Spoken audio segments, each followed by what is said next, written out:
Please be seated. Veuillez vous asseoir.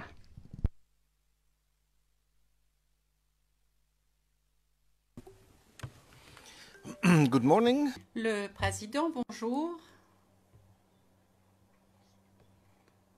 Nous sommes ici lors de la deuxième journée de la présentation des arguments par la défense de M. Gbagbo.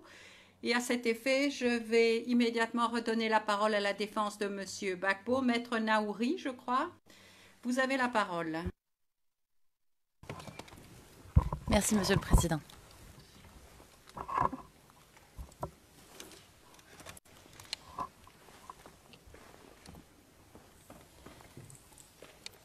Alors, nous allons revenir sur l'incident du 3 mars 2011. Et d'abord, il est intéressant de noter que le procureur ne répond pas sur le fait qu'il ressort clairement de sa preuve que le 3 mars 2011, la marche avait été organisée par les responsables du Golfe. Dans sa réponse écrite et orale, le procureur tente de nier l'implication des responsables du Golfe. Et je renvoie aux paragraphes 758 et 759 de sa réponse écrite et au transcrit T221, page 43, ligne 15, à page 44, ligne 2.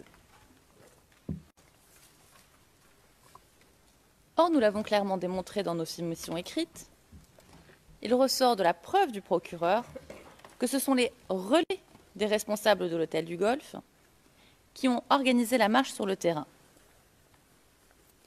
Et pour le compte de qui agissaient exactement ces relais?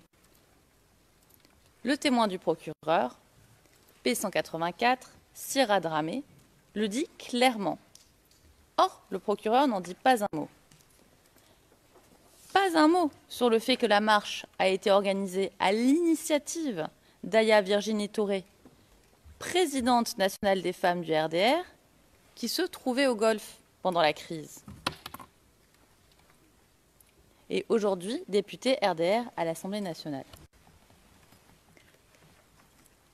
Pas un mot sur le fait qu'Adama Toungara, le maire d'Abobo, qui se trouvait aussi à l'hôtel du Golfe pendant la crise, donnait des instructions à l'une de ses adjointes de l'époque, Maïmouna Touré, qui était aussi à l'époque la présidente des femmes RDR d'Abobo. Pas un mot sur le fait que Maïmouna Touré disposait d'un certain nombre de relais, notamment Sira Dramé. Rappelons que Sira Dramé, le principal témoin du procureur concernant cet incident, est une militante active au sein du RDR depuis 1995. Et lors de la crise, elle est conseillère municipale d'Abobo auprès du maire Toungara et mettait en œuvre les instructions qui venaient du Golfe. Sira Dramé explique clairement que pendant la crise, elle était fréquemment en contact avec des responsables du RDR, soit basés à l'hôtel du Golfe, comme Aya Virginie Touré, soit actifs sur le terrain, comme Yeo Kolochoma. Yeo Kolochoma était le directeur de campagne d'Alassane Ouattara à Abobo pour les élections de 2010. Il était en contact constant avec le Golfe pendant la crise. Et je renvoie au transcrit T216, page 58, lignes 6 à 9, page 67, lignes 15 à 16,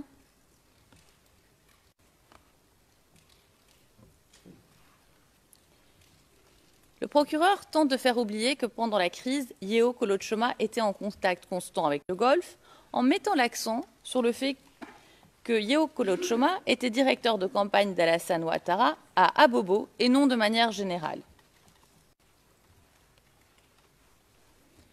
Paragraphe 992. Mais ça ne change rien au fait que pendant la crise, Yeo Kolochoma était en contact avec les responsables du Golfe, tels que le maire d'Abobo, Adama Toungara, Et c'est son témoin, P184, qui nous le dit clairement. Le procureur ne peut donc pas, s'il écoute ses propres témoins, notamment Sira Dramé, ignorer que la marche avait été organisée par les responsables de l'hôtel du Golfe. Et où cette marche a-t-elle été organisée? Au rond-point du Banco. Le rond-point du Banco était au cœur de la zone rebelle, sur l'axe que devait emprunter et la marche a été organisée sur un axe que devaient emprunter des convois de ravitaillement. Or, dans sa réponse écrite et orale, le procureur tente de minimiser, encore une fois, la mainmise des rebelles sur Abobo, et plus particulièrement au niveau du rond-point Banco. Selon le procureur, concernant le fait qu'Abobo était sous la coupe de groupes armés en mars 2011, il nous dit, et je cite, « Il est question bien entendu du commandant invisible, mais il y en a d'autres. Il y avait d'autres groupes armés qui ne faisaient pas forcément tous partie du commando invisible. Alors, certes, l'accusation ne réfute pas la présence de tels groupes à Abobo, mais les éléments de preuve du dossier montrent que ces différents groupes n'avaient pas placé Abobo sur leur contrôle militaire absolu. Il s'agissait de groupes armés qui se lèveraient à une guerre du type guérilla. Et comme l'un de leurs noms le suggère justement, ils étaient invisibles. L'accusation a résumé les éléments de preuve à cet égard au paragraphe 363 à 381 de sa réplique. Fin de citation. Transcrit 221, page 42, lignes 11 à 22. Que nous dit le procureur? Que le commando invisible n'avait pas le contrôle d'Abobo parce qu'on ne le voyait pas? Que la preuve qu'il n'était pas là, c'est parce qu'il s'appelait invisible? Arrêtons-nous un instant. Parce que leur nom est invisible, cela veut dire qu'ils n'existaient pas. L'on nous dit que, comme l'un de leurs noms le suggère justement, ils étaient invisibles. C'est ça son argument pour nous dire que les groupes armés rebelles n'avaient pas le contrôle militaire absolu d'Abobo? Ils se seraient donné le nom de commando invisible?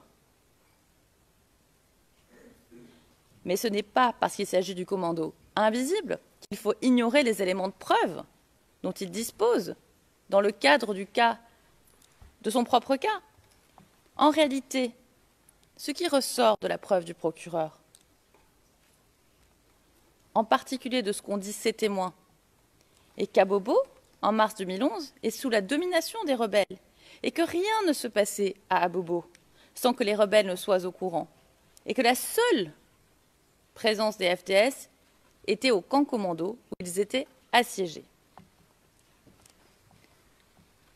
Il suffit d'écouter les témoins du procureur pour comprendre qu'en mars 2011, donc au moment où la marche était organisée par les responsables de l'hôtel du Golfe, les rebelles avaient pris le contrôle d'Abobo et les FDS avaient fui.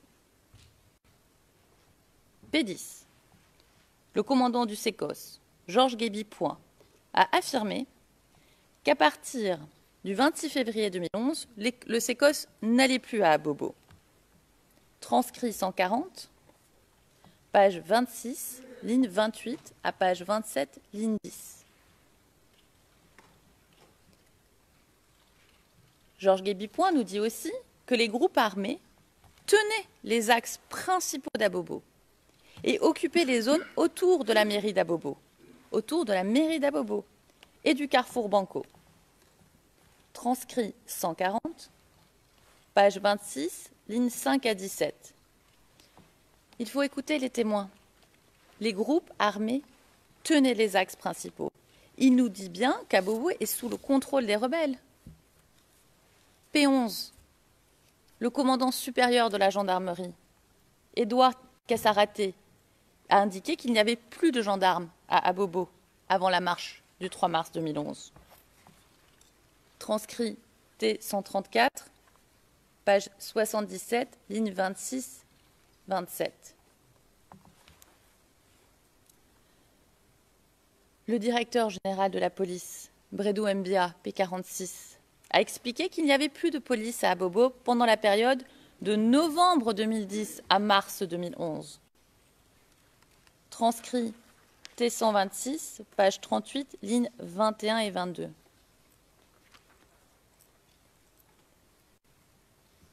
William Stouali, P156, l'officier du Centre de planification et de coordination des opérations, nous dit, et je cite, « Bon oui, Abobo était une zone. Abobo, à Nyama, c'était une zone qui était largement occupée. Donc quand on nous dit, militairement parlant, qu'une zone est occupée par l'ennemi, c'est que des axes sont contrôlés par ce dernier. Des positions sont tenues par ce dernier. Donc effectivement, cette partie du territoire, au fur et à mesure, échappait au FDS. Et il dit que l'ennemi contrôlait aussi la zone autour de la mairie d'Abobo. Transcrit 172, page 24, à partir de la ligne 13.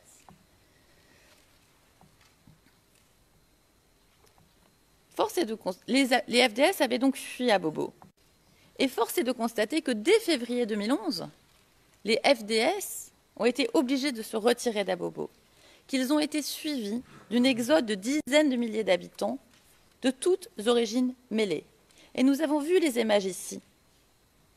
Et je renvoie à la pièce CIV D15 0001 0565 que nous avons visionné de la 12e seconde à 1 minute et 15 secondes. Les témoins du procureur nous racontent qu'il n'y avait plus de FDS à Abobo et que les rebelles et les dozos s'étaient installés dans les commissariats du 14e et du 20e arrondissement et dans les gendarmeries. C'est ce que nous disent par exemple les témoins des crimes allégués P362, P363 et P364. Par exemple, P363 a affirmé que les commissariats n'existaient plus pendant la crise et que les rebelles s'étaient notamment installés au commissariat du 14e et du 21e arrondissement. Je renvoie au transcrit 191, page 26, ligne 21 à page 28, ligne 7, et page 51, ligne 7 et 8.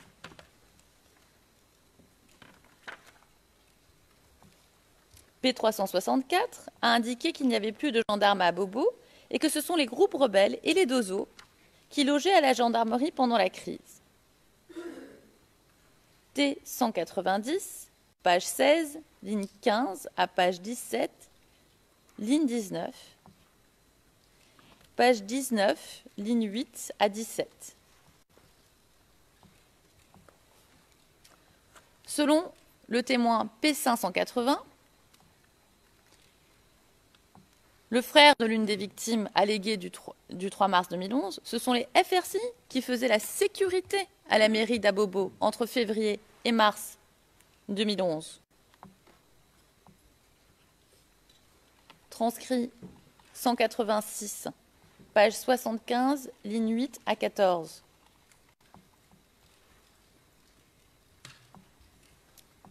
Donc le 3 mars, le jour de la manifestation, ce sont bien les rebelles qui tenaient Abobo. Et il ne restait que des FDS assiégés au camp commando.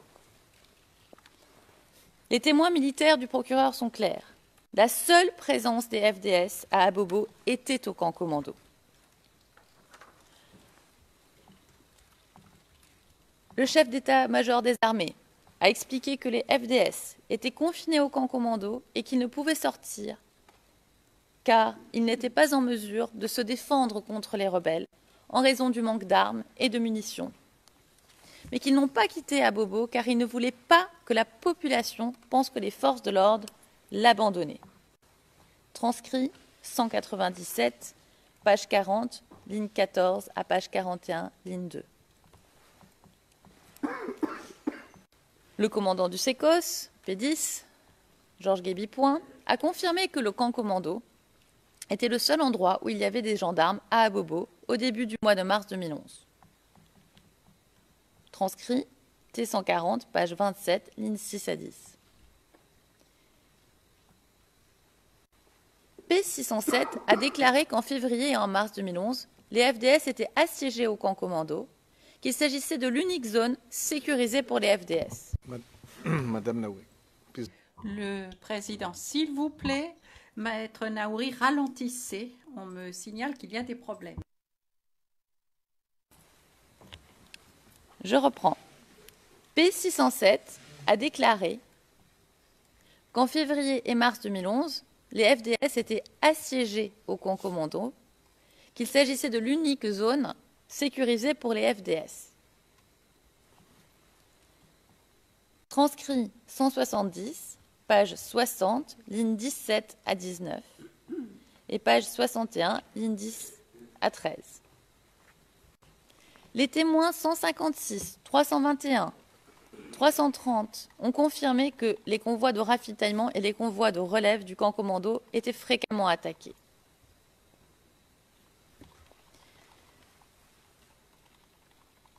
P330 a indiqué que la situation était si dangereuse pour les FDS que ceux qui étaient logés en ville ne pouvaient plus se rendre au travail au camp commando, ce qui a créé des problèmes d'effectifs.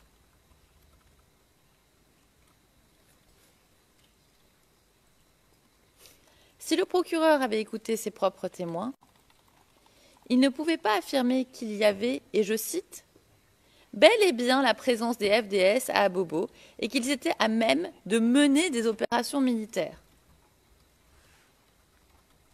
T 221, page 42, lignes 24 à 25.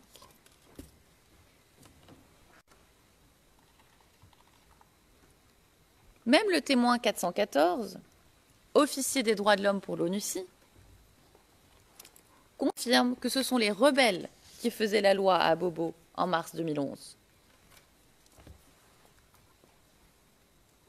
Transcrit 75, page 52, ligne 25 à page 53, ligne 1. Et qu'ils étaient lourdement armés de fusils, mitrailleurs, de calaches, de lance-roquettes.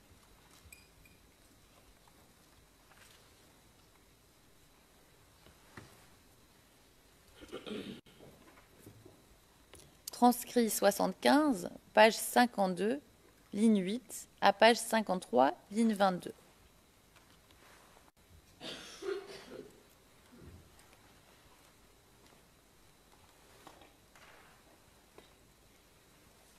Il ne fait aucun doute que les organisateurs de la marche ont choisi un point de rassemblement au cœur d'un quartier tenu par les rebelles et entouré de bases rebelles. D'ailleurs, il nous est incompréhensible que le procureur continue de le nier. Il va même jusqu'à tenter de faire oublier qu'il avait déposé un rapport dans lequel il reconnaissait que des FDS avaient été attaqués à Abobo en décembre 2010 et janvier 2011, que le nombre de ces attaques augmenta drastiquement en février et mars 2011 et qu'il en résulta la perte de contrôle de zones d'Abobo.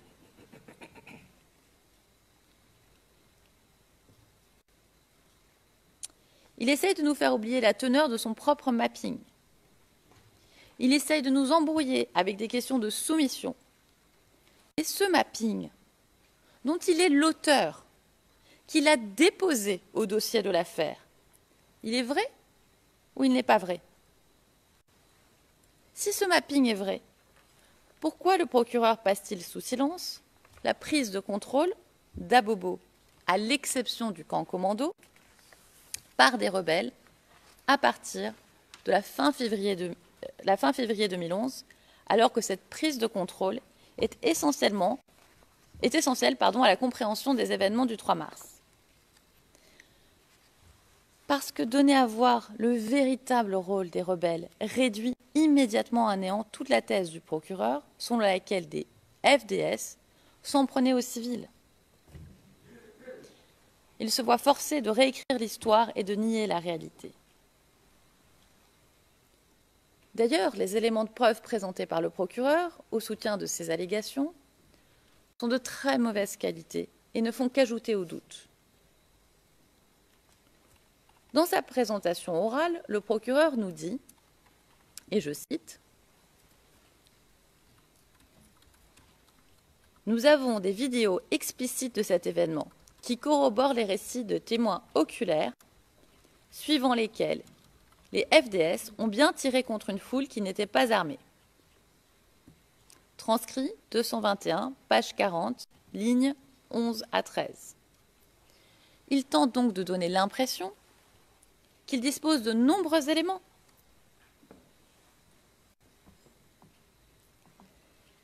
de qualité, mais ces éléments ne résistent pas à l'analyse.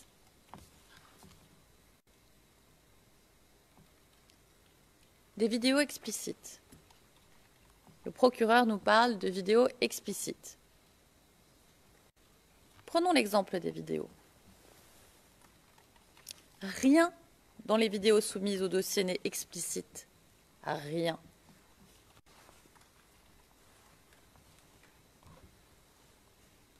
La vidéo CIV OTP 0042 0587, remise par la VJA.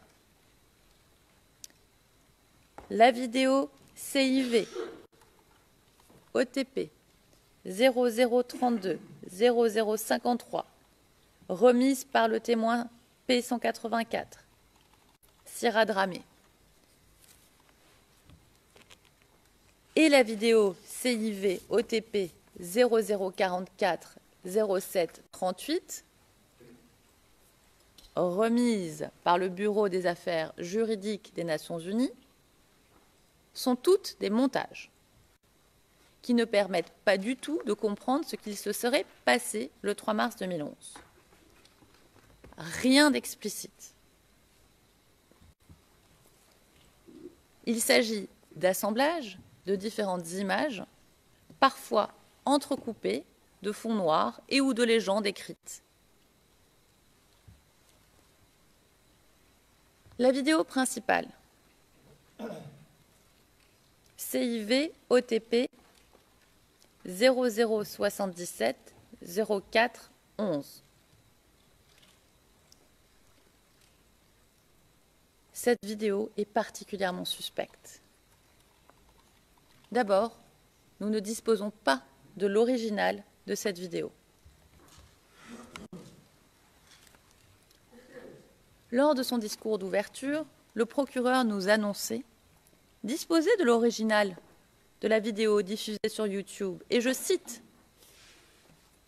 « Parce qu'il y avait une version YouTube, mais nous avons la version originale qui a été saisie dans YouTube et nous allons vous la présenter. » Fin de citation. Transcrit 10, page 25, lignes 19 à 24. Or, le procureur ne dispose pas de l'original de cette vidéo. Il dispose d'une copie. Une copie qui lui a été remise par un membre de la VJA. Le procureur a donc fait expertiser une copie. Cela n'a pas de valeur probante, puisqu'effectuer une copie, c'est déjà la manipuler. Quel est donc l'intérêt de faire expertiser une copie? Une copie dont nous savons que la chaîne de possession est totalement incomplète, qui plus est. De plus, nous l'avons déjà dit, les métadonnées de cette copie indiquent que les images n'ont pas été filmées le 3 mars 2011, mais le 7 janvier 2011 à 4h17 de l'après-midi, 2 mois avant la marche. L'expert du procureur dit qu'il n'est pas en mesure de donner plus d'indications à propos de la date où les images auraient été tournées. Autrement dit, ce que le procureur prétend être un événement s'étant déroulé le 3 mars 2011 semble avoir été filmé le 7 janvier 2011.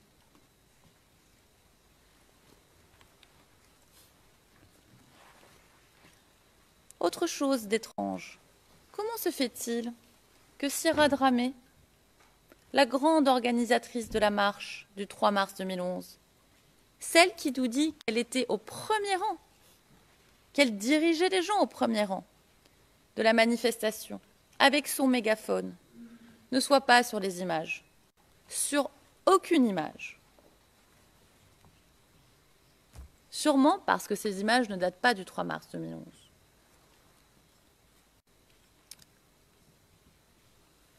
Surtout, à l'analyse, il est impossible à celui qui regarde la vidéo de comprendre ce qu'il se serait passé. Impossible de comprendre le déroulé des événements. Le preneur d'images filme de manière saccadée, parcellaire, ce qui fait que l'on ne voit que des images furtives.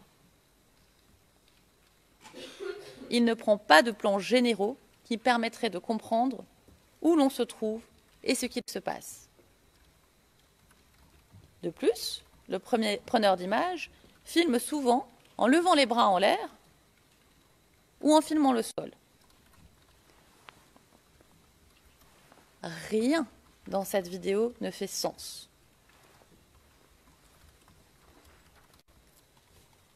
Nous avons tous, ici, vu à plusieurs reprises les images de cette vidéo.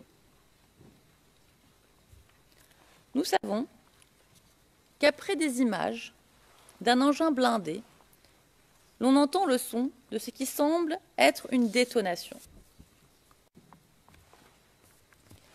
Et ensuite, l'on voit un convoi passer.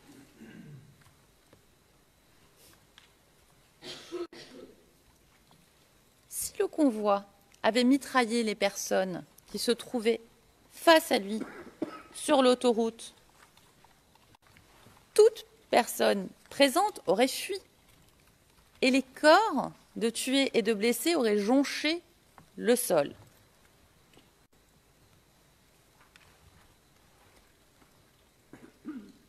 Or, c'est l'inverse que l'on voit sur ces images. Nous voyons des personnes se trouvant à peu de distance du convoi pendant que le convoi passe. Ces personnes ne montrent pas de signes de panique et nous ne voyons aucun corps. Les gens restent pour regarder le convoi. Il n'y a pas d'image d'une seule victime à ce stade. Sur le goudron, sur la route, aucune victime. Il suffit de regarder l'une des captures d'écran de la vidéo que nous avons effectuée avec un témoin. Et je renvoie au transcrit T161, page 49, ligne 26, à page 50, ligne 1. Et Madame la greffière, est-ce que vous pouvez avoir la gentillesse de nous donner la main, s'il vous plaît?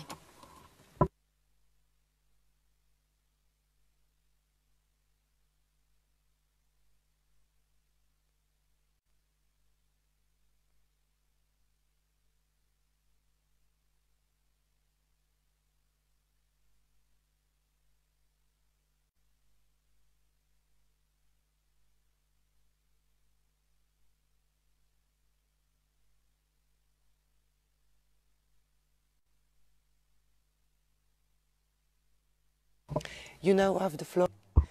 La greffière d'audience, vous avez maintenant la parole et votre document sera affiché sur le pavé évidence 2.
Dans l'intervalle, pourriez-vous, s'il vous plaît, nous confirmer le niveau de confidentialité?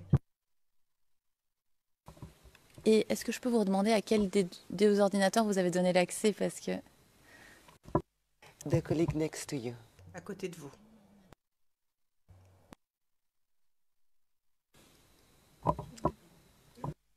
You have the floor. Vous avez la main.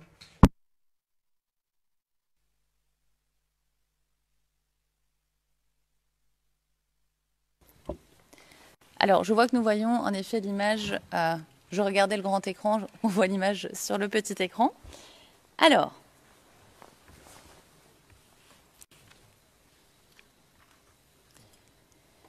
sur cet arrêt sur image,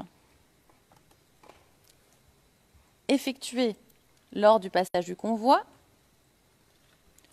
l'on voit l'arrière de l'un des véhicules qui passait.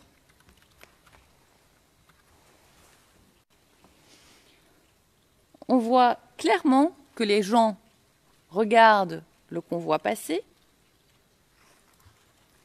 ils vaquent à leur occupation et ne sont pas paniqués.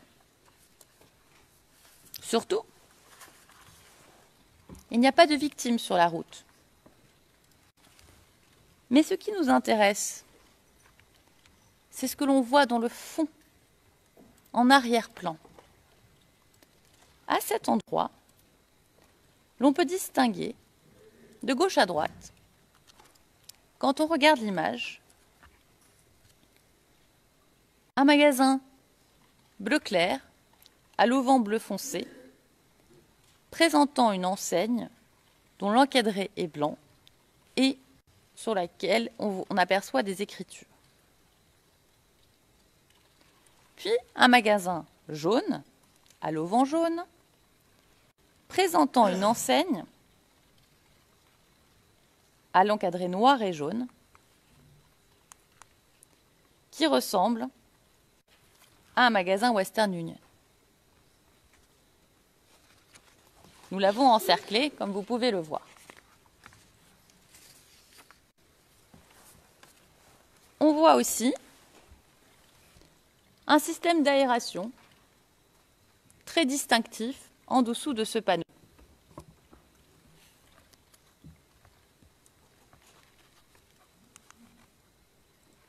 À côté du panneau, on voit un autre panneau blanc, encerclé ici, rectangulaire, avec un dessin noir dessus et une bande bordeaux.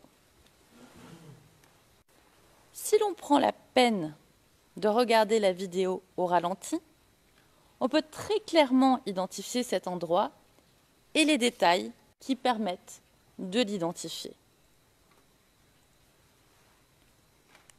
Puis, nous voyons un magasin à la devanture jaune pâle, à la porte bordeaux, devant lequel se trouve un parasol kaki. Quand on poursuit le visionnage de la vidéo, on voit partir au loin le convoi. C'est très clair dans la vidéo. Timecode 4 minutes 02 à 4 minutes 34 secondes. Ce n'est qu'une fois que le convoi partit au loin, que l'on entend des sons de tir.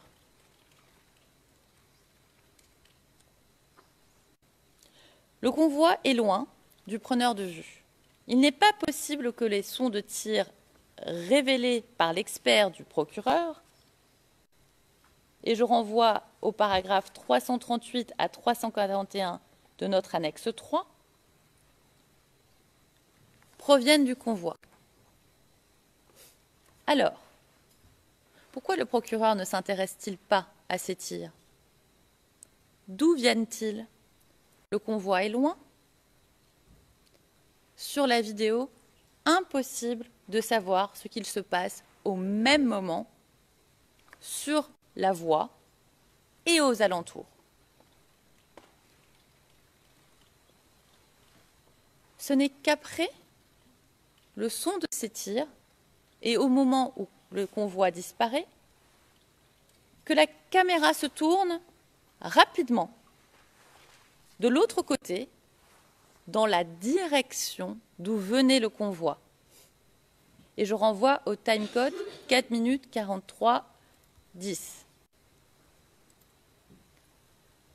Quand on regarde au ralenti, le preneur de vue revient clairement sur ses pas.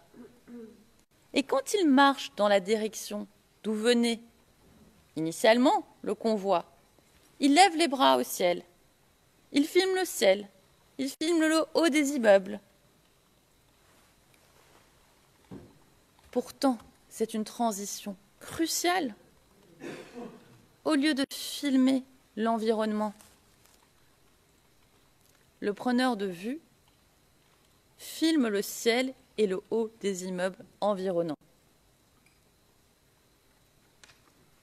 4 minutes 44 secondes 10 dixièmes à 4 minutes 48 secondes. Et c'est très clair quand on regarde la vidéo au ralenti.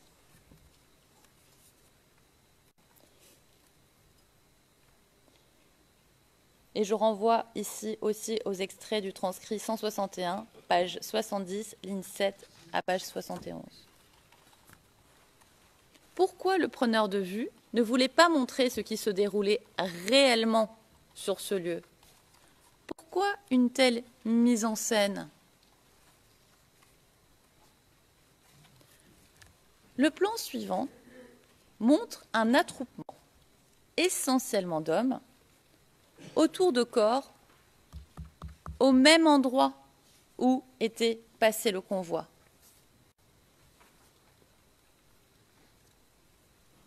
Comment savons-nous qu'il s'agit du même endroit? Il suffit de comparer le premier arrêt sur image que nous avons regardé ensemble et un autre arrêt sur image effectué avec un témoin au moment où l'on aperçoit les corps. Et je renvoie au transcrit T161, page 49, ligne 26, à page 50, ligne 1. Sur cet arrêt sur image, l'on voit des hommes attroupés autour de corps qui se trouvent dans un périmètre très limité. Surtout, en arrière-plan, nous voyons le magasin bleu clair, à l'auvent bleu foncé, présentant une enseigne dont l'encadré est blanc, et on remarque les écritures dans cet encadré. À nouveau, le magasin jaune, à l'auvent jaune, présentant une enseigne à l'encadré noir, et jaune, que j'entoure ici, qui ressemble à un panneau Western Union.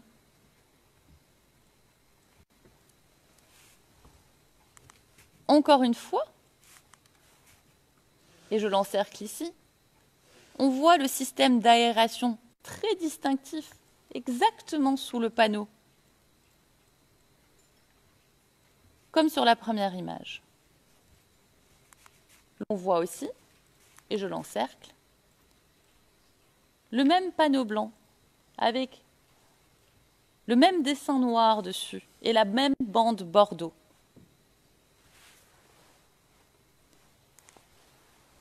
Et puis, on voit un magasin à la devanture jaune pâle, devant lequel se trouve un parasol kaki et dont les portes ont été ouvertes.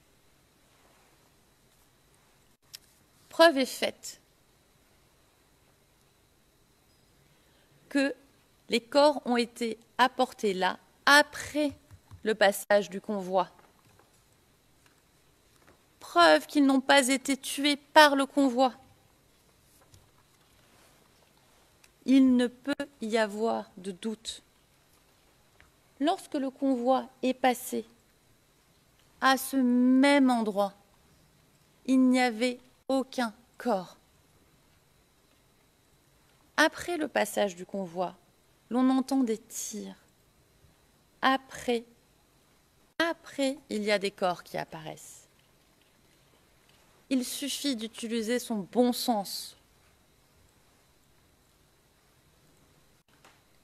pas besoin d'être un expert. Regardons bien. Regardons ensemble ces images côte à côte. Quand nous voyons ces images côte à côte, comme ici, il s'agit clairement du même endroit. Et le témoin qui nous dit qu'il ne s'agit pas du même endroit. Et je renvoie ici à T161, page 73, ligne 2 à ligne 18. Ce témoin a clairement quelque chose à cacher. D'ailleurs, son langage corporel, si important au procureur, et je renvoie au paragraphe 59 de sa réponse écrite, a montré le malaise du témoin quand on lui a posé la question de savoir s'il s'agissait ou pas du même endroit. C'est un mensonge flagrant. Il s'agit ici du même endroit. Il s'agit ici clairement d'une mise en scène orchestrée pour accuser les FDS. Notons d'ailleurs que si une mitrailleuse avait tiré sur un groupe important d'individus, les corps des morts et des blessés seraient plus nombreux, dispersés dans un rayon plus important, d'autant plus que ces personnes se seraient mises à courir et donc auraient été touchées plus loin. Or, l'on ne voit aucun blessé. Il n'y a aucun blessé aux alentours. Aucun. Ce constat aussi rend la vidéo suspecte.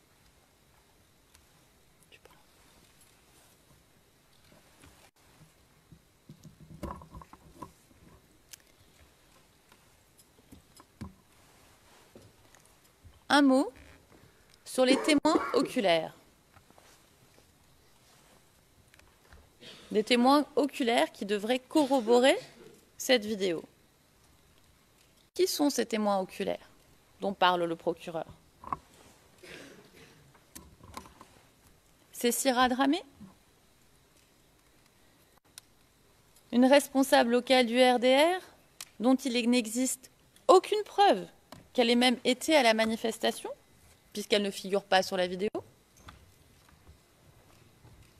Et Sira Dramé n'est pas un témoin oculaire.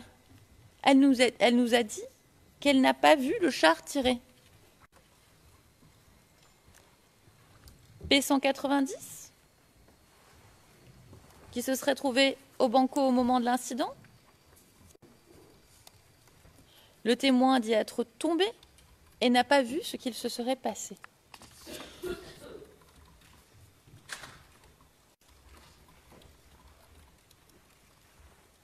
Un témoin dont il est peu probable qu'il était là le jour de l'incident, puisque les seuls éléments dont il semble se souvenir semblent lui être inspirés par les images de la vidéo. Transcrit 161, page 39, ligne 11 à page 40, ligne 22, et paragraphes 282 à 284 de notre annexe 3.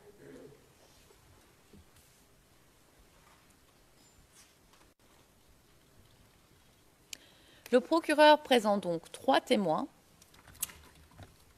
qui ne disent pas explicitement avoir vu une ou plusieurs femmes être touchées par un tir venant du convoi.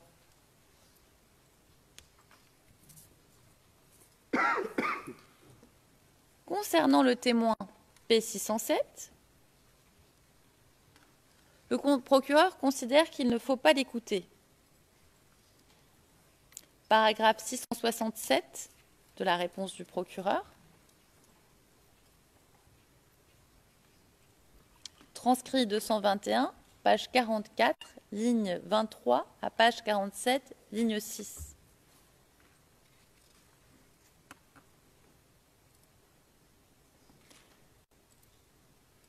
Pourquoi ne pas écouter P607 alors qu'il est le seul témoin en position de nous parler de l'engin blindé? Pourquoi l'avoir appelé à témoigner? Pourquoi considérer que son propre témoin ment sous prétexte qu'il contredit une vidéo hautement suspecte? Pourquoi ne pas considérer que la vidéo suspecte est le problème? Surtout que rien n'indique que la vidéo ait été filmée le 3 mars 2011. Qui reste-t-il comme témoin oculaire? Les autres témoins sont tous des témoins indirects qui n'étaient pas sur les lieux. Nous l'avons déjà expliqué lorsque nous avons abordé la question du oui-dire. Et la majorité de ces témoins, 6 sur 10, sont des membres de la PAFEMA.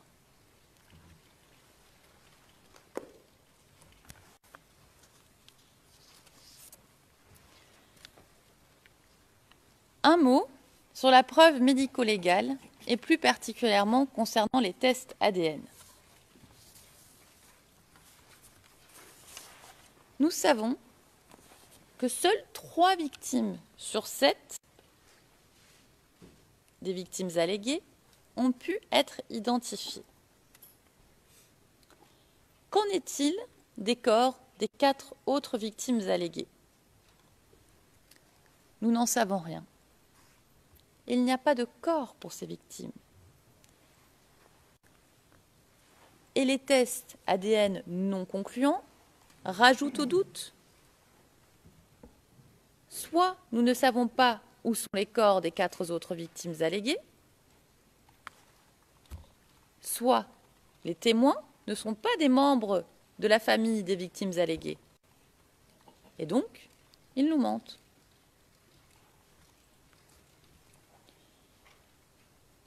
Et que nous dit le procureur concernant l'absence de preuves génétiques telles que l'ADN?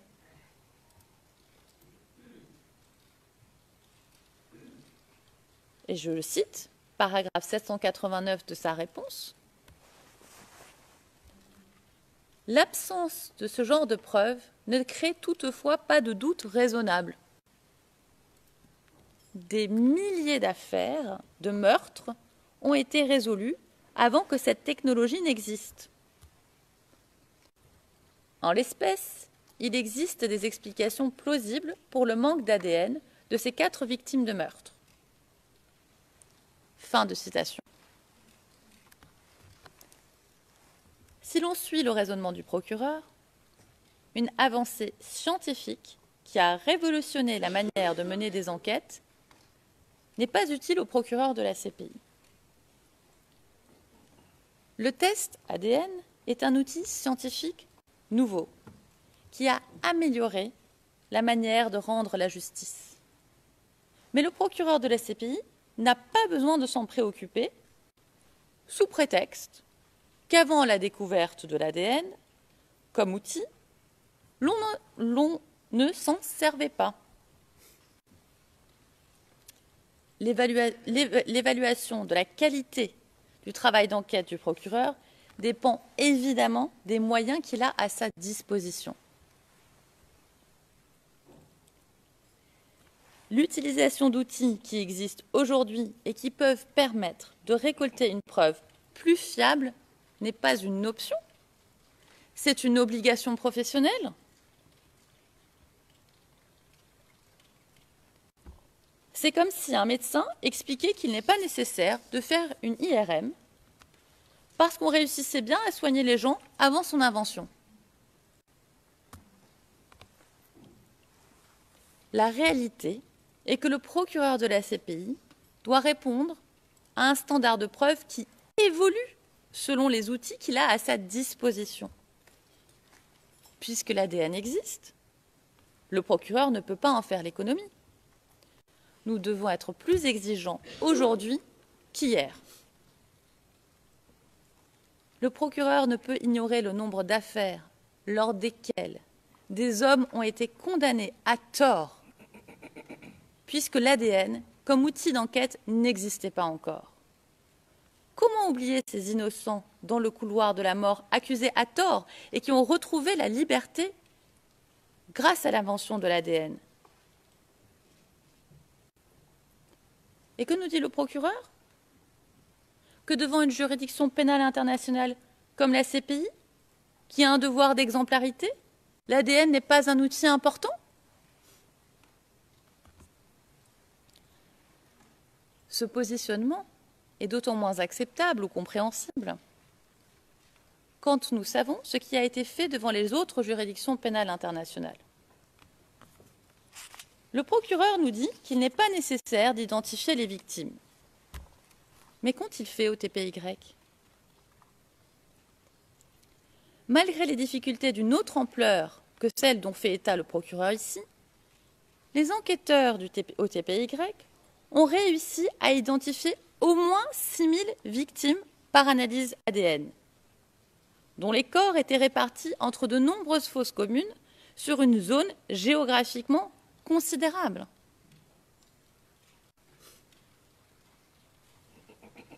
La différence entre le TPY et notre affaire? Le bureau du procureur de la CPI,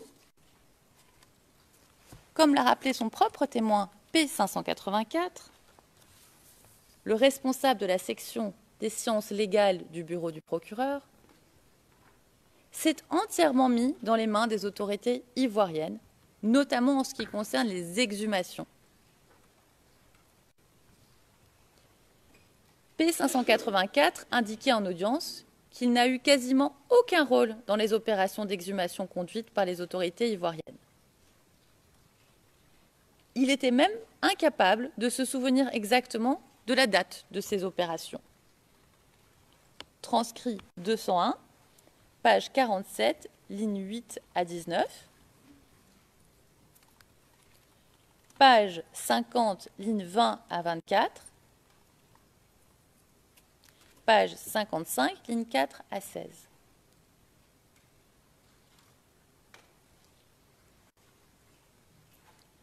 Il n'est pas acceptable que le procureur tente, en invoquant l'on ne sait quelles circonstances difficiles, de faire oublier le choix qu'il a fait de ne pas mener une enquête scientifique sérieuse et autonome.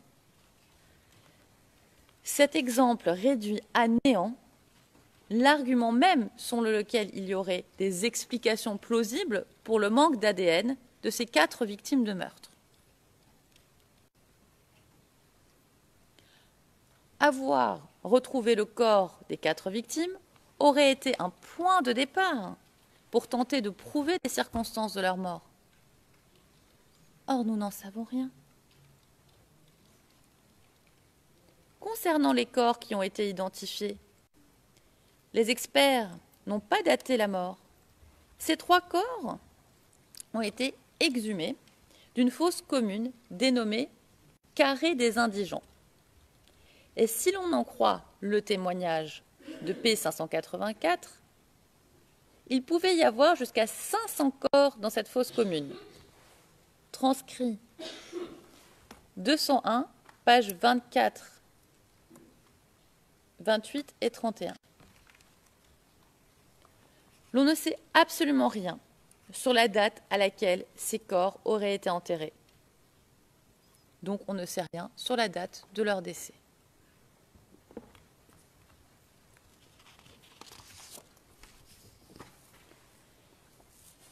Un mot maintenant sur le bombardement allégué du 17 mars 2011.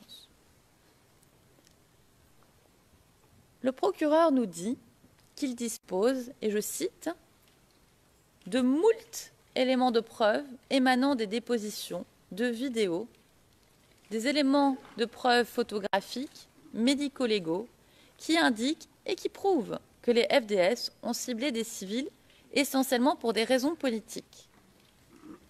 Fin de citation, transcrit 221, page 45, ligne 26 à 28. Et il y revient à la page 46, ligne 18 à 24. À l'analyse, il apparaît que ces moultes éléments de preuve n'ont aucune valeur probante. Un mot d'abord sur les témoins du procureur. Il est frappant qu'encore une fois, le procureur n'écoute pas ses propres témoins. Prenons l'exemple de l'allégation selon laquelle il y aurait eu des mortiers de 120 mm au camp commando. Les témoins importants du procureur disent que ce n'était pas le cas. Le chef d'état-major des armées, P9, a expliqué qu'après l'opération du 24 février 2011, il avait ordonné que le mortier de 120 mm, qu'il avait dit n'avoir été utilisé qu'une fois, soit rangé pour éviter qu'il tombe aux mains de l'ennemi. Transcrit 186, page 61,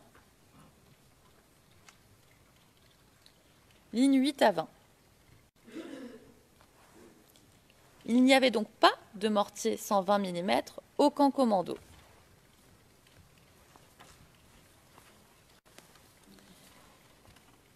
Philippe Mangou et De Toleto ont tous deux confirmé qu'il n'y avait pas de mortier 120 mm au camp commando, car il requérait, pour être transporté, nombre de soldats et était trop lourd pour être utilisé. P156, William Touali, responsable de la planification des opérations au camp commando, a lui aussi affirmé, lors de son témoignage, que les éléments du BASA étaient présents au camp commando et n'avaient pas de mortier 120 mm. Transcrit 172, page 36, ligne 21 à 24.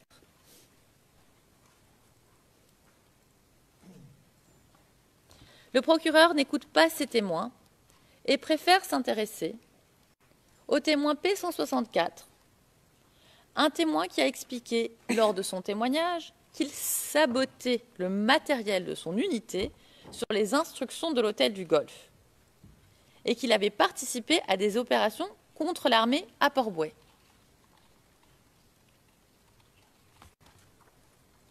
P239, un témoin amnésique, incapable de donner le jour et l'heure du ou des tirs auxquels il prétend avoir assisté. Incapable de donner le nom de son supérieur hiérarchique de l'époque. Incapable de donner le nom du chef de détachement dont il faisait partie en venant du camp commando. Incapable de donner le nom du responsable du camp commando, qu'il décrit uniquement comme, et je cite, un grand gradé, un je pense, c'était un colonel ou bien un commandant, je ne sais plus non plus. Fin de citation. Transcrit 167, page 64, ligne 28 à page 65, ligne 7 à 8. P226, qui ne dit absolument rien sur un supposé tir de mortier.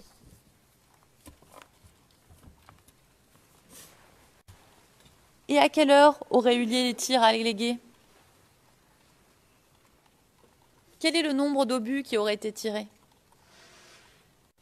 En écoutant les témoins du procureur, impossible de le savoir. Nous vous renvoyons ici au paragraphe 429 à 477 de l'annexe 3 de nos soumissions. Les contradictions sont trop nombreuses et trop importantes pour qu'il existe un véritable narratif et donc de véritables accusations. Un mot sur le seul témoin oculaire P239.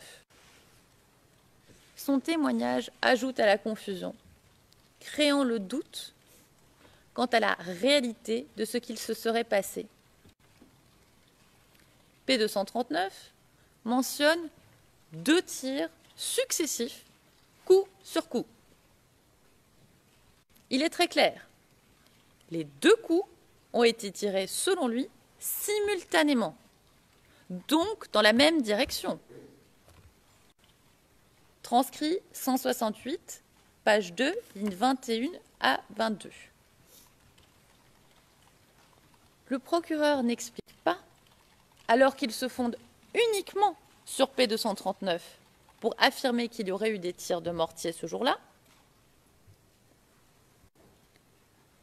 comment ces 2 tirs successifs dans la même direction auraient pu se transformer en 6 tirs visant 6 endroits différents.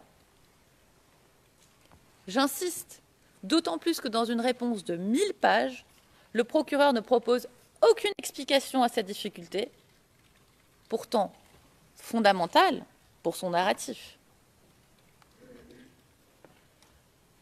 Le procureur allègue que des obus seraient tombés à au moins 6 endroits d'Abobo.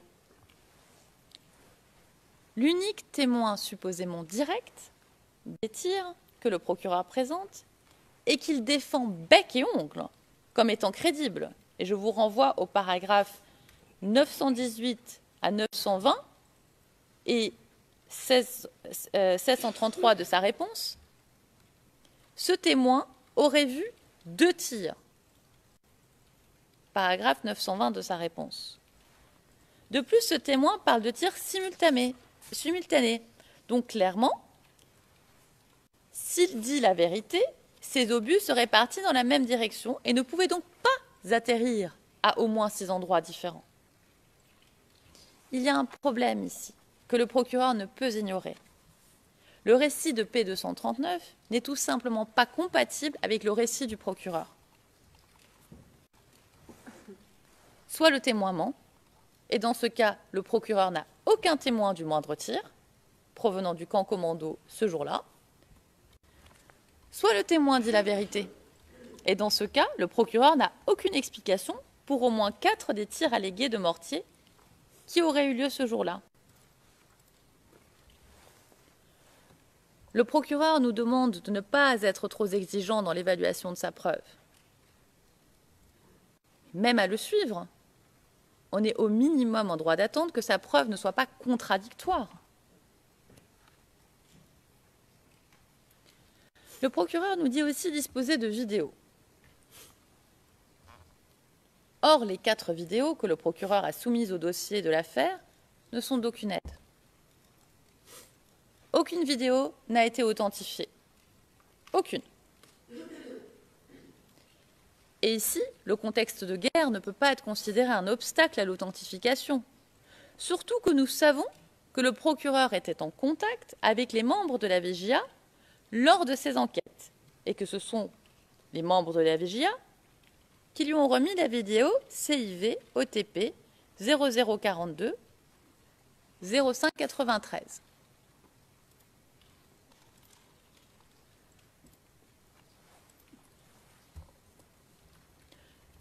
Une vidéo censément filmée par l'un des membres de la VJA.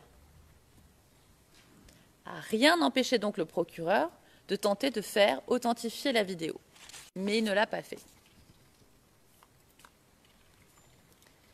Certaines de ces vidéos contiennent des images de vidéos qui ont circulé sur YouTube, donc des images par définition manipulables.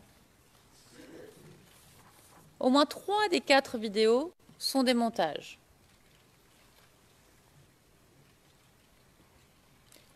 Rien ne permet de savoir quand les vidéos auraient été filmées. Notons, concernant la date des vidéos, comme d'habitude, le procureur nous demande de procéder par devinette.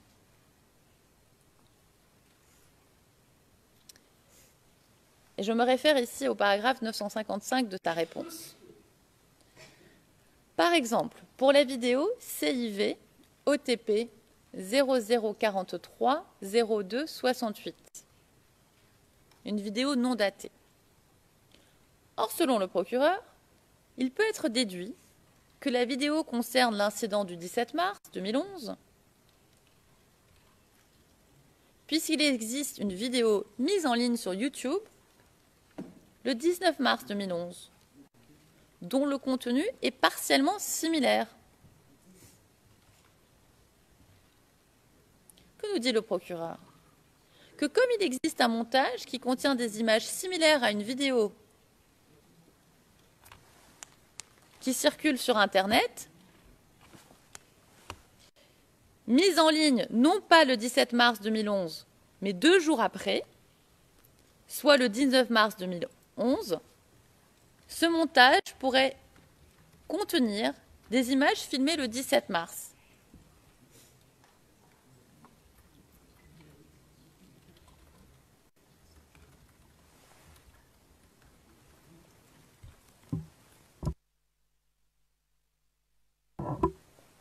Mais ces images auraient très bien pu être filmées le 19 mars 2011, le 18 mars 2011, le 16 mars 2011, en 2010, en 2009, n'importe quand. De plus, ces images auraient pu être manipulées. Nous n'en savons rien et nous n'allons pas spéculer.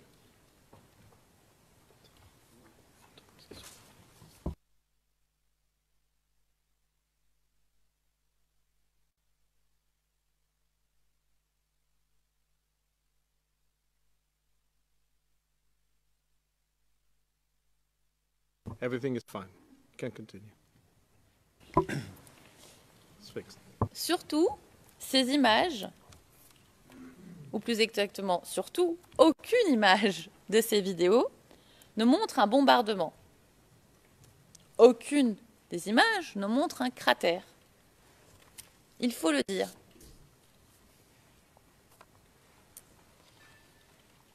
Un mot sur les éléments médico-légaux que le procureur mentionne. D'abord, concernant le calibre des mortiers.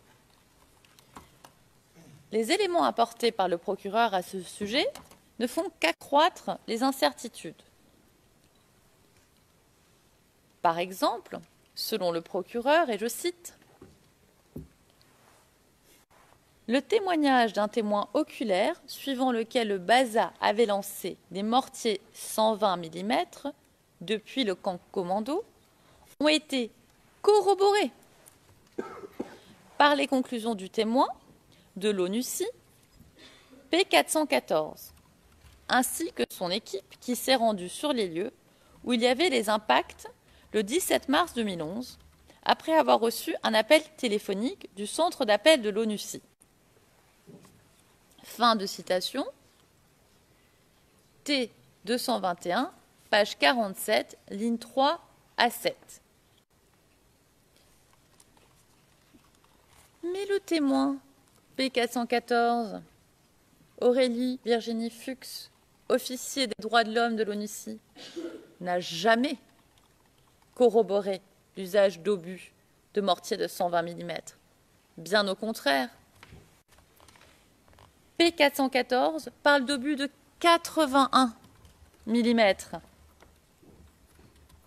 L'ONUCI a, semble-t-il, enquêté sur la zone le 17 mars 2011 et aurait constaté qu'il y aurait une utilisation de tirs de 81 mm.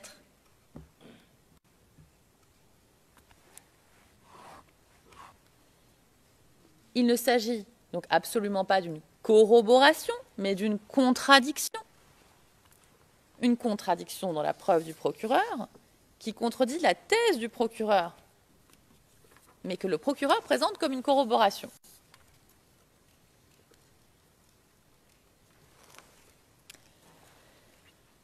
L'expert en balistique ne va pas non plus dans ce sens. Le procureur nous dit dans sa présentation que, et je cite, « Il y a un expert en ingénierie militaire qui, 2 ans plus tard, s'est également rendu sur les lieux et a pu constater qu'il était tout à fait probable que des mortiers de 120 mm ont engendré des dégâts. » Fin de citation, transcrit 221, page 47, lignes 16 à 19.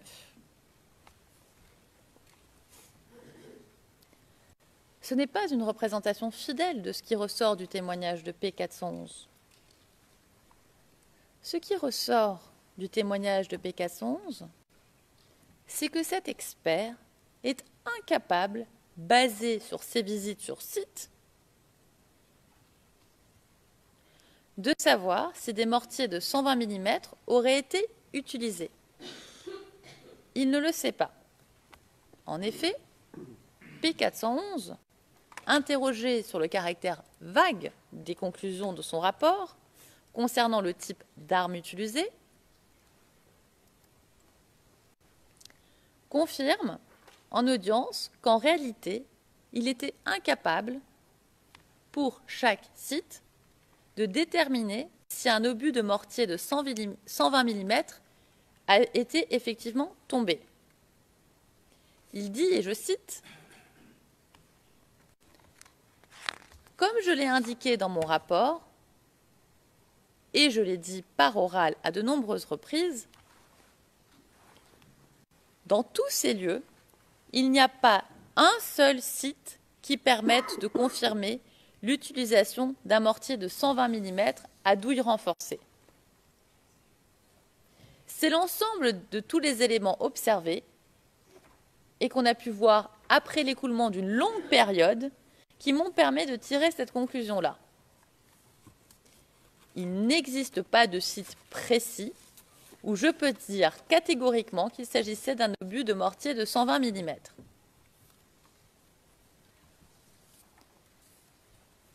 Fin de citation, transcrit 169, page 60, lignes 5 à 11. Qu'est-ce que ça signifie? Ça signifie que l'expert fait des supputations pour tenter de confirmer la thèse du procureur. D'ailleurs, à la question « Donc vous en avez retenu dans le rapport que les éléments que vous avez trouvés sur le terrain qui confirmaient le scénario du procureur ?» Le témoin répond oui. Transcrit 169, page 54, ligne 20 à 26. En ne retenant que les éléments qui confirmaient la thèse du procureur, le témoin a fait preuve d'un biais méthodologique évident. Donc rien, encore une fois, rien ne permet d'indiquer que des mortiers de 120 mm auraient été utilisés. Un mot plus général sur l'expertise balistique. Le rapport balistique de P411 est le seul élément technique soumis au dossier de l'affaire. Or, le procureur ignore les anomalies soulevées par la défense concernant le sérieux de l'expert, le présentant comme compétent. Le procureur ne dit pas un mot sur le fait que la mission de l'expert a été organisée dans l'urgence, 1 mois après la décision d'ajournement. Pas un mot sur le fait que ce témoin a été contacté par le biais d'un ami et non par une voie officielle. Pas un mot sur l'incapacité du témoin de citer avec précision les textes de référence en matière de sciences balistiques. Pas un mot sur le fait que le témoin n'a procédé à aucun calcul, se cachant derrière l'idée que la balistique n'est pas une science exacte. Pas un mot sur la raison pour laquelle l'expert n'a visité que 4 sites, alors qu'au moment de sa mission, le procureur alléguait que 7 lieux avaient été touchés. Surtout pas un mot sur le fait que le témoin n'a identifié aucun cratère dans chacun des lieux visités. Étrange pour un bombardement, non? Pas un mot sur le fait que le témoin n'apporte aucun élément qui permette de dater les traces qu'il décèle, ni sur son incapacité de dater les impacts qu'il a observés. Pas un mot sur le fait que le témoin n'a pas examiné l'hypothèse d'obus tirés à partir de regroupements militaires de rebelles qui disposaient d'armes lourdes et de mortiers. Que reste-t-il du seul élément technique versé au dossier? Un empilement de présupposés. P411 a présupposé que des mortiers 120 mm auraient été utilisés. P411 a présupposé que les incidents observés sur les différents sites auraient eu lieu le même jour. P411 a présupposé que les tirs seraient venus du camp commando. Mais aucun de ces présupposés n'a été démontré scientifiquement. Il n'y a donc pas de preuves scientifiques au dossier. Finalement, la seule chose dont le témoin P411 est certain, c'est que, quand la défense lui a montré une carte, CIV D15 0004 2464. Est-ce que la greffière d'audience pourrait avoir la gentillesse de l'afficher, s'il vous plaît? Quand la défense a montré la carte qui va s'afficher à l'expert, l'expert nous dit que dans l'hypothèse où un mortier de 120 mm serait tombé sur le marché Siakakoné,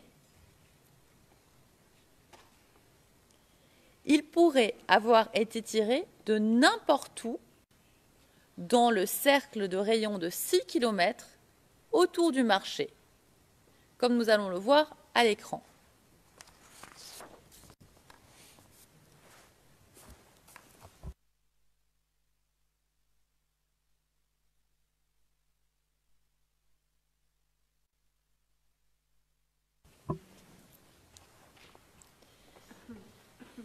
En regardant ce cercle, nous ne sommes pas plus avancés pour comprendre ce qui se serait passé le 17 mars 2011. Puisque n'importe où, dans ce cercle, un obus aurait pu être tiré, de n'importe où. Et rappelons que tout le nord de ce cercle est occupé par les rebelles le 17 mars 2011. Et nous vous renvoyons sur ce point à nos soumissions. L'annexe 3, paragraphe 239 à 243 et à notre annexe 7.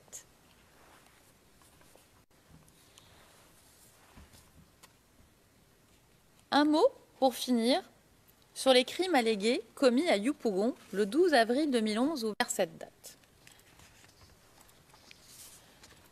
Le procureur semble considérer qu'il est évident que les actes qui auraient été commis le 12 avril 2011 à Yopougon permettraient d'établir l'existence d'une attaque coordonnée.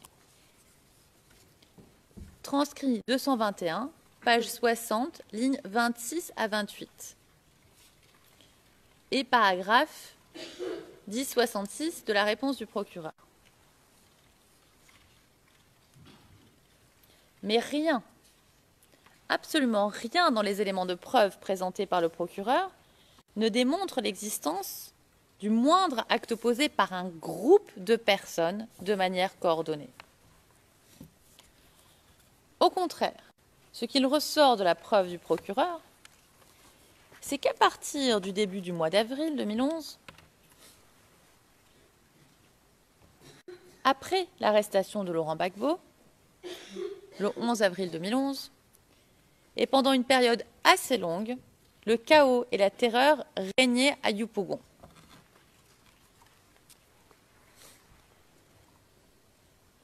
Le 11 avril 2011, le chaos s'amplifie dans toute la ville, puisque l'armée ivoirienne a été détruite et le président Gbagbo est arrêté par les commandos français.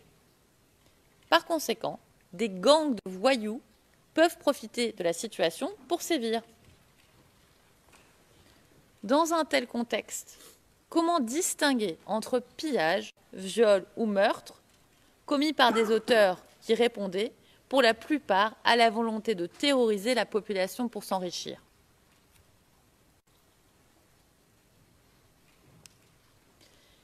Il n'y a rien dans le récit des témoins du procureur qui permette d'établir la commission d'actes organisés, planifiés, systématiques par un groupe de personnes clairement déterminées. Au contraire, tout ce qui ressort des témoignages, c'est que des incidents spontanés, non préparés, non prémédités, ont eu lieu entre habitants d'un même quartier. Les gens se connaissaient. Par exemple, le témoin P567 dit qu'il aurait reconnu la voix de l'un des assaillants parce qu'il était un ami de son frère. Il faut quand même passer beaucoup de temps avec une personne afin de reconnaître sa voix. Par conséquent, il y avait des rapports familiers entre P567 et l'un des assaillants. Ce constat renforce l'idée qu'il s'agit d'affrontements entre habitants du quartier ou de règlements de compte. Dans le même sens, P185 pense qu'un jeune guéré qu'il connaissait était avec les hommes armés ce jour-là et leur aurait indiqué sa maison. Encore une fois, il s'agit de gens du quartier qui se connaissaient. Mais le procureur ne veut pas parler de lutte locale, puisqu'alors tout son narratif tombe. C'est pourquoi il présente une image caricaturale selon laquelle tout incident qui a eu lieu à Abidjan, une ville de 3,9 millions d'habitants, voire plus, une ville alors en plein chaos, tout incident doit se comprendre en lutte pro ou anti-Gbagbo. Ce n'est pas acceptable. Il faut écouter les témoins et s'intéresser à la réalité qui prévalait sur le terrain le 12 avril, le lendemain de l'arrestation du président Gbagbo. Par exemple, concernant les auteurs.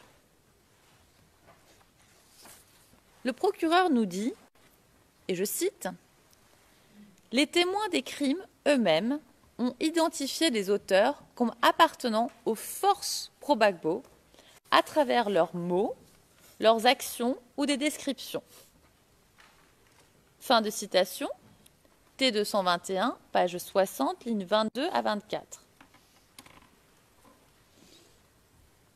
Il précise un peu plus loin que, et je cite, « La description des attaquants par les témoins montre qu'il s'agissait de forces pro-Gbagbo. »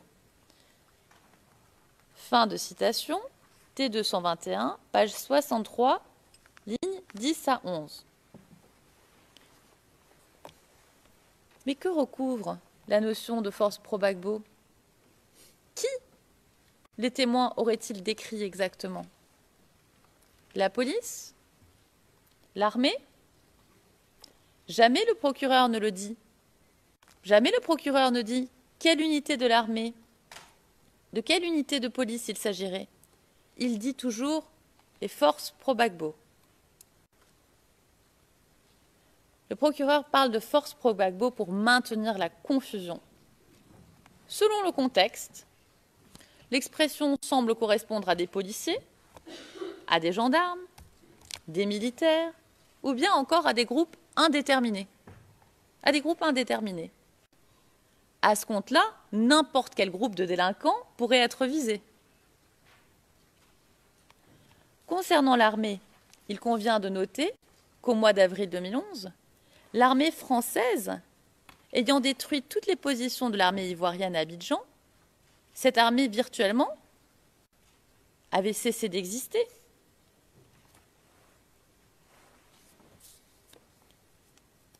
Il apparaît donc que le procureur utilise cette notion de force pro-Gbagbo quand il ne dispose d'aucun élément pour viser des auteurs possibles. Et c'est le cas ici pour tout ce qui concerne Yopougon. Prenons quelques exemples pour essayer de comprendre quels sont ces mots, les actions des auteurs ou les descriptions de témoins des crimes allégués qui permettraient de comprendre ce que sont les forces pro-Gbagbo. Un témoin explique comment il est parvenu à accuser les pro-Gbagbo.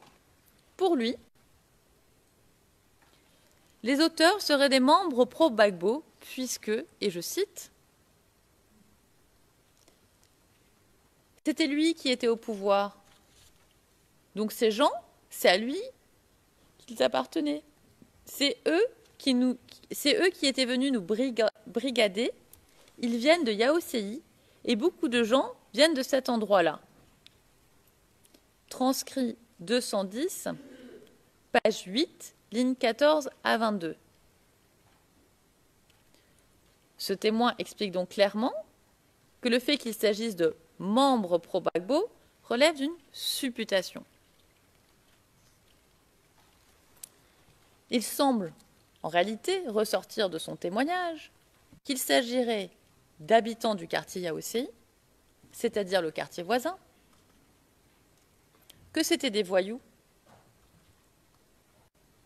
En effet, d'après ce témoin, les hommes qui se sont introduits chez lui ont demandé immédiatement l'argent et les portables.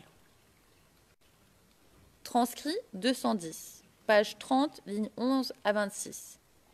Et ils ont fouillé la maison. Transcrit 210, page 31, ligne 4 à 20. Ce témoin précise aussi que l'incident avait eu lieu dans un contexte de pillage. Il indique que le lendemain, les pillages continuaient dans le quartier. Il utilise, lors de son témoignage, plusieurs fois le terme « brigandé » pour parler des événements du 12 avril 2011, lorsque les gens ont fui. Les gens qui étaient venus nous brigader après le brigandage. Donc, plutôt que des forces pro-Gbagbo, il s'agissait de brigands. P404 raconte aussi que ces agresseurs auraient volé leurs biens. T212, page 17, ligne 12 à 14. Il est très intéressant de noter qu'un autre témoin explique que l'un des trois hommes était sous l'effet de la drogue. T211, page 56, ligne 23 à page 58, ligne 3. Il est clair qu'il s'agit ici de délinquants, de drogués qui ont agi sous l'influence pendant une situation de chaos et non de soi-disant forces pro-Gbagbo.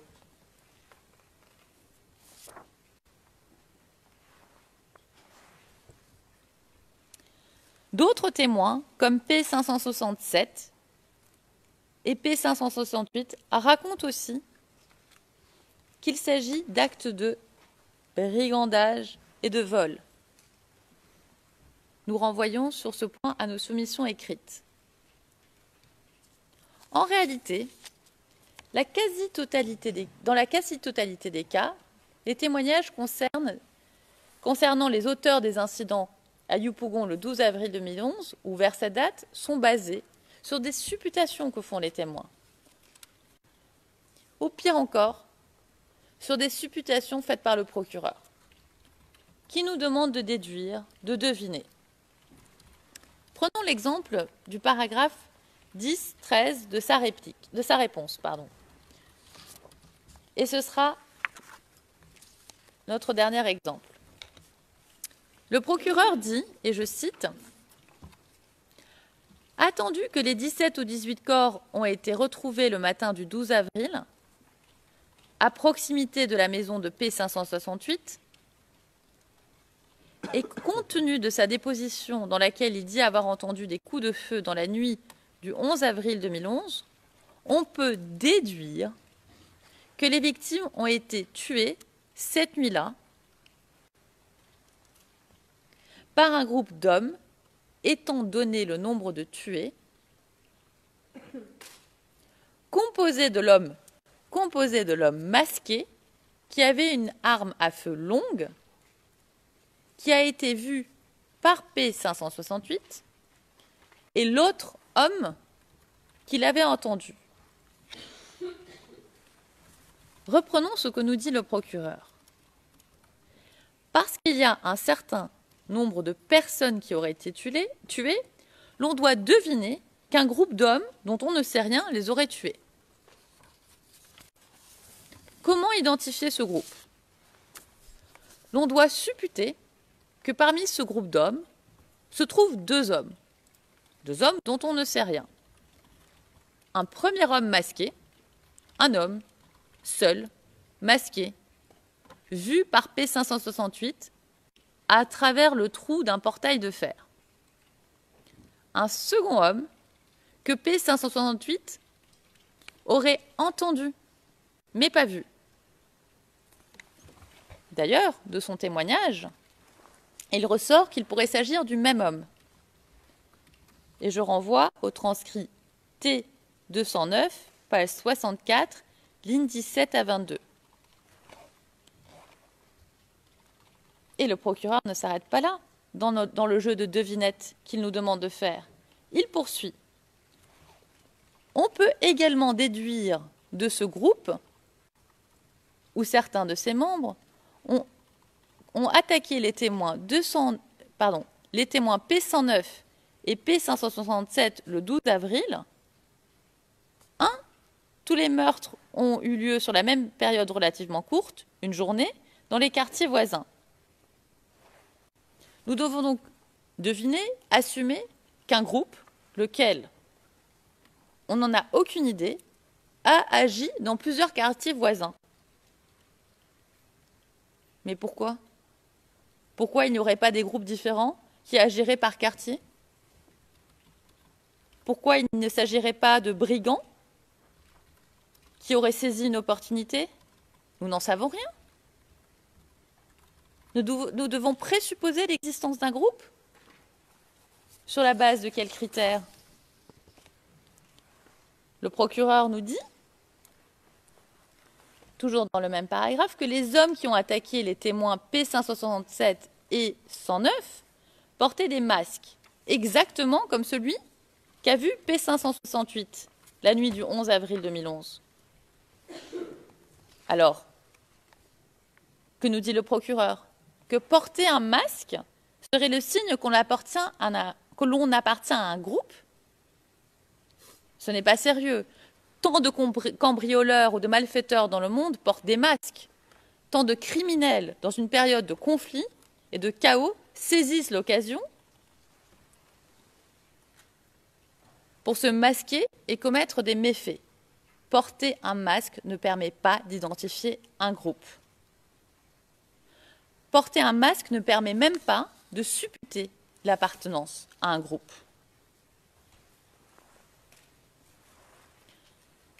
Enfin, le procureur tente d'identifier le groupe en indiquant, troisièmement, dans le cas du témoin P109, les assaillants parlaient anglais, exactement comme l'une des personnes entendues par le témoin P568.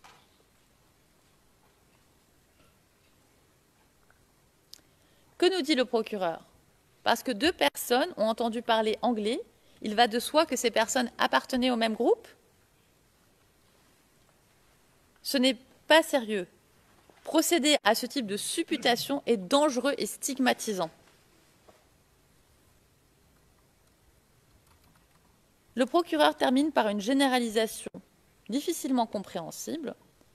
Dans son point 4, il indique « Le plus important est que dans tous les cas, ce sont des doulas de sexe masculin qui ont été pris pour cible et tués par arme à feu. »